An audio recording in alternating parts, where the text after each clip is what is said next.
Okay, America, since most of Americans are ignorant and unlearned of these facts, I'm just producing this, a video I produced a couple of years ago. See, Americans don't understand what's going on with the vaccine, and Americans do not understand that everything that's happening around the nation today, these are just distractions, okay? You notice all this stuff ramping up, all these different drug busts. Listen, our government is falling, okay? We are no longer a corporation. We are now USA Inc. And everything that's happening right now, these things are staged to keep the minds of Americans distracted and divided. But let's talk about the vaccine and the components in the vaccine. Band together in prayer. Prayer is our only defense against this, and at the same time, it is our best defense against this. So let's go ahead and go to the next segment of the video talking about graphene. The Fifth Column recently published their findings and conclusions on the strange self-assembling nanotech they discovered in the Pfizer mRNA vaccines via optical microscopy analysis. The objects they found in the vaccine correspond with known items in the scientific record, and the conclusion they come to seems quite clear, that the well-documented scientific goal to use nanotechnology in living human beings to form networks capable of controlling several nanomachines is currently being deployed in the COVID-19 vaccines, which amounts to the most intrusive assault against humanity in all of recorded history. Operation Warp Speed. While the media and government lie and cover for Big Pharma, the official ingredients are still unknown.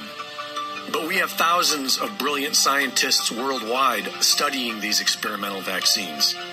Some have died in highly suspicious ways, but most have been able to share their findings. And the work shows us that graphene oxide is a key component in all of this. There have been dozens of official documented studies on the use of graphene oxide related to how we see it being used here today. Among other things, as a power converter. Graphene, a one-atom-thick layer of hexagonally arranged carbon atoms, is the thinnest and strongest material known to man, and an outstanding conductor of heat and electricity. It can boost gigahertz frequencies into terahertz, which is exactly what these new Nano-Tech machines need for power. In order to do this, the graphene first needs a frequency to power it, and the optimal frequency to externally power graphene is known to be 26 gigahertz, which is also the frequency put out by 5G. In this model, the graphene within the body is activated by microwave signals in the gigahertz range, which it then boosts into the terahertz range, which then powers the novel nanotech machinery to self-assemble within the human body. Once assembled, what do these nanotech machines do? The images, compared to the scientific literature, suggest that they are the foundation of an internal electronic system with an endless potential for biomanipulation of the human host. Nanorouters that emit MAC addresses, able to be registered via Bluetooth. Nano and plasma antennas to amplify signals. Nanorectennas acting as rectifier bridges from AC to DC current. Codecs and logic gates for encryption of communication. The raw material for all this self-assembly is also graphene oxide.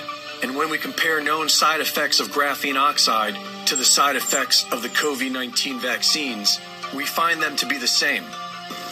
Once graphene oxide is injected into the body, it acquires magnetic properties, predictably around the injection site, the heart, and the brain. Graphene is seen as a pathogen by our immune system and will often result in paralysis and stroke. Graphene is known to cause blood clots and heart conditions. Graphene oxide can generate small discharges, causing cardiac arrhythmia. There is so much going on with these experimental vaccines, and the evidence seems clear that there is a mass experiment going on, with certain batches marked more deadly than others, and with certain batches that contain a bold new technology akin to a man-made parasite intended to control the host human if it doesn't kill them first in the process.